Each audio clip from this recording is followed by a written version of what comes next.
ഇതെന്നാ ചേട്ടത്തിൻ്റെ ഫോട്ടോ ആദ്യമായിട്ടാണ് കാണുന്നേ? അവളെ പറിച്ചു വെച്ച പോലെയാ നമ്മുടെ റോയ്, ഇല്ലടാ?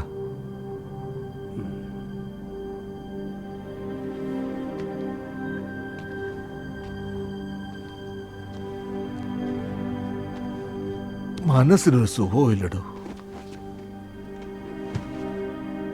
അവൻ എന്നേലും അത്യാവശ്യമായിരിക്കും അന്ന് എന്നോട് കാശ് ചോദിച്ചത്. കൊടുക്കായിരുന്നു. ഓ, അവനിതെവിടെ പോവാനാ?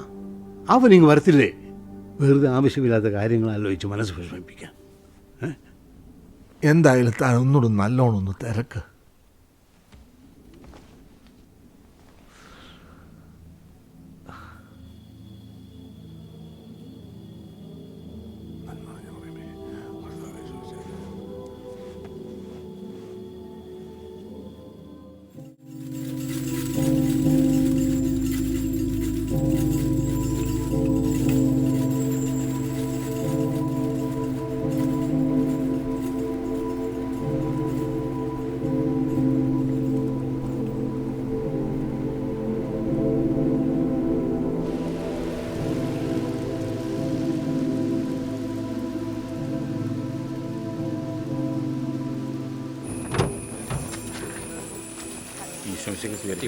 ചേട്ടാ അങ്ങോട്ട് വയ്യ, ഇതകത്തോട്ട് വെച്ചു. എല്ലാം കിട്ടിയായിരുന്നോടാ? കിട്ടി. 1500 രൂപ കൊടുക്കാനുണ്ടായിരുന്നേ. കറിയപ്പച്ചനം പുറകിലുണ്ട്, ചെന്ന് മേടിച്ചു. അലിച്ച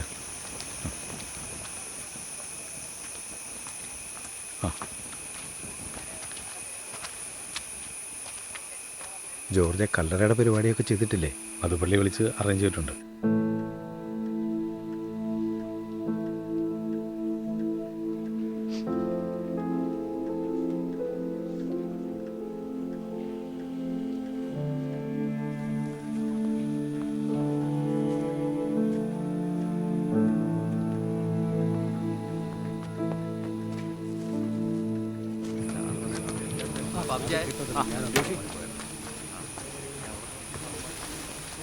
ജോർജേ, റോയ് സർവേക്കൊന്നും ചെന്നിട്ടില്ലല്ലോടാ.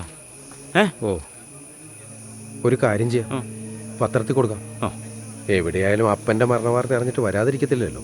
പത്രത്തിൽ കൊടുത്തിട്ടില്ല. എന്താ പത്രത്തിൽ കൊടുക്കാനുള്ള പരിപാടി എന്താണെന്ന് വെച്ചാൽ ചെയ്യണം. അത് റെഡിയാക്കാം. കോട്ടയം എഡിഷനിൽ മാത്രം കൊടുത്താൽ പോരെ? പോരാ, റോയ് എവിടാന്ന് വെച്ചാൽ ഓൾ ഇന്ത്യ എഡിഷനിൽ തന്നെ കൊടുക്കണം. ഫോട്ടോയും ഡീറ്റെയിൽസും എല്ലാം ഞാൻ എഴുതിയിട്ട് അങ്ങനെ തന്നേക്കാം. പിന്നെ പത്രക്കാരൻ മാനേജ്മെൻറ്റ് നമ്പർ തന്നെ ഉണ്ടല്ലോ അല്ലേ? അതൊക്കെ എൻ്റെ ഇവിടുത്തെ കാര്യങ്ങളൊക്കെ ശരി, പെട്ടെന്ന് ആയിക്കോട്ടെ. വേണം സാർ, നമ്മുടെ ഗ്രൂപ്പിലെ റോയുടെ ഫോട്ടോ ഒന്ന് കൊടുത്തേ. എന്നിട്ട് എന്തെങ്കിലും വിവരം കിട്ടി അറിയിക്കാൻ പറഞ്ഞ എൻ്റെ നമ്പർ വിളിച്ചേ. പറയൂ സാർ. റോയെ ഇല്ല, എത്തിയിട്ടില്ല. ചെല്ല്. ചെല്ലുവാണ്. നിന്നോട് ഞങ്ങൾ പ്രാർത്ഥിക്കുന്നു.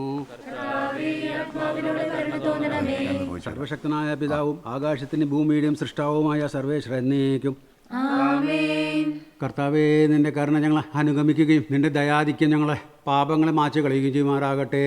മഹനീയമായ നിന്റെ തൃത്വത്തിൻ്റെ അനുഗ്രഹം ഞങ്ങളെ സഹായിക്കുമാറാകട്ടെ. ജീവന്റെയും മരണത്തിൻ്റെയും നാഥനും പിതാവും പുത്രനും പരിശുദ്ധാത്മാവുമായ സർവേശ്വര, കർത്താവേ, നീ ആകാശത്തിനും ഭൂമിയും സ്തുതി അർഹനാകുന്നു. ഞങ്ങളുടെ ജീവന്റെ കാരണവും ആത്മാവിൻ്റെ പ്രത്യാശവും നീയാകുന്നു. ജീവന്റെയും മരണത്തിൻ്റെയും നാഥനും പിതാവും പുത്രനും പരിശുദ്ധാത്മാവുമായ സർവേശ്വര. മരണം വരുമൊരു നാളോർപ്പുകമാർത്തിയ നീ കൂടെപ്പോഴും ജീവിത ചെയ്തികളും സൽകൃത്യങ്ങൾ ചെയ്യുക നീ അർഹത കൂടാതെ.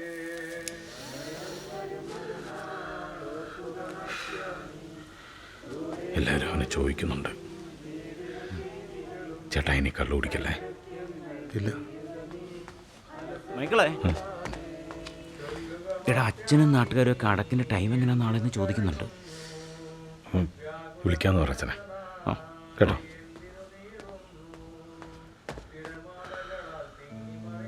ചേട്ടാ, കുറച്ചുകൂടെ ഒന്ന് ആക്റ്റീവാ. എല്ലാവരോടും ഒന്ന് സംസാരിക്കും. കുടിക്കല്ലേ?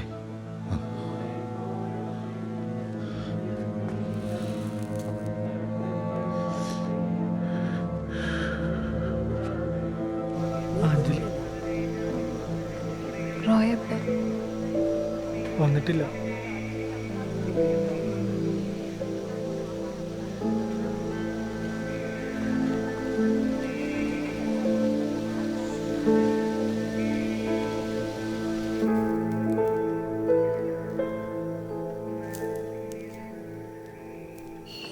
എന്ത് ചെയ്യാനാ കൊടുക്കുക?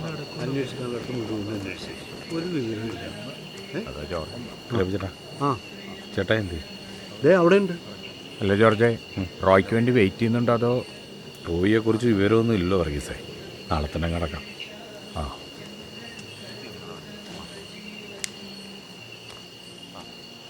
കറിയാപ്പി ചേട്ടാ, അപ്പൊ നാളെ തന്നെ ഔസേപ്പേട്ടനെ അടക്കുകയാണോ? പിന്നല്ലാതെ എത്രയെന്ന് ചോദിച്ചു. അതെങ്ങനെയാ ശരിയാകുന്നേ? റോയിച്ചൻ വരണ്ടേ? അവനവൻ്റെ അപ്പനെ കാണണ്ടേ? വേണ്ടേ? ഡാ വിനയ, റോയിച്ചൻ നിന്നെ വിളിക്കുകയോ പറയുകയോ വല്ലതും ചെയ്തായിരുന്നോ? എന്നെ വിളിച്ചിട്ടൊന്നുമില്ല. അറിയാപ്പ ചേട്ടാ, ഒരു കാര്യം ഞാൻ പറഞ്ഞേക്കാം. റോയിച്ചൻ വരാതെ ഔസേപ്പേട്ട അടക്കാൻ ഈ സെൽവൻ സമ്മതിക്കല്ല കേട്ടോ. നീ ഒന്ന് ചുമ്മാ ഇരുന്നേ. അറിയാപ്പ ചേട്ടാ, ഞാനൊരു കാര്യം പറയാം. നമ്മുടെ റോയിച്ചിന് എന്തോ സംഭവിച്ചിട്ടുണ്ട് കേട്ടോ. അല്ലെങ്കിൽ അവൻ അവൻ്റെ അപ്പനെ കാണാൻ വന്നേനെ. അവനെന്തോ പറ്റിയിട്ടുണ്ട്, അതെനിക്ക് 100% ഉറപ്പാ. ചേട്ടാ ഇങ്ങ് വന്നേ.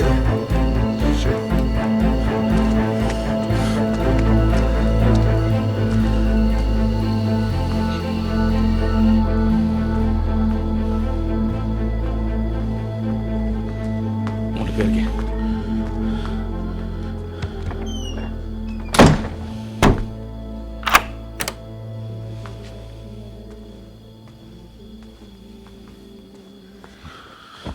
ചേട്ടായി, ചേട്ടായി എന്നാ പണിയായി കാണിക്കുന്നേ?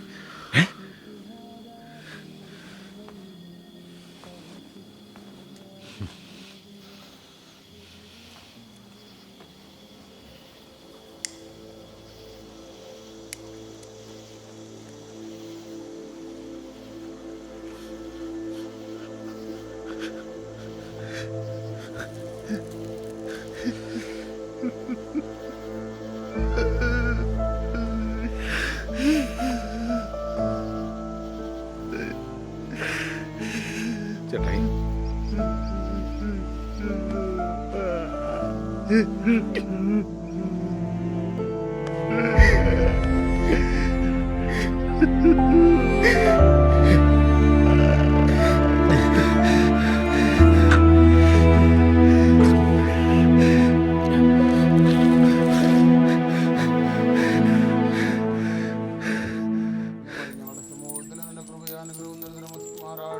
ഇപ്പോഴും എപ്പോഴും എന്നേക്കും.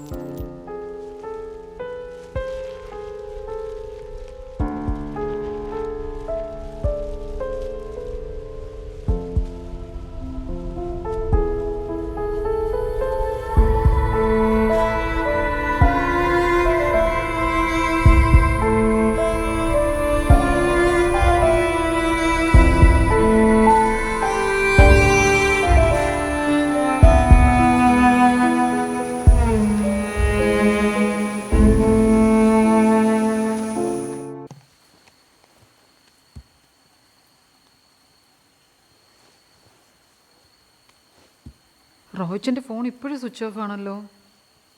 ഞാനും കുറേ വിളിച്ചു നോക്കിയതാ, കിട്ടിയില്ല.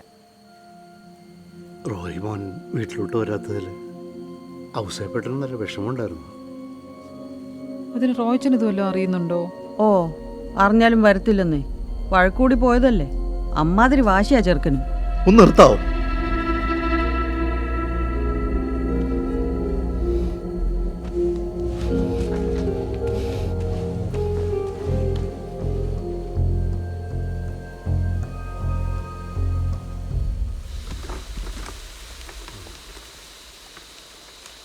മുഴുവനുണ്ട്. ശരി ശരി.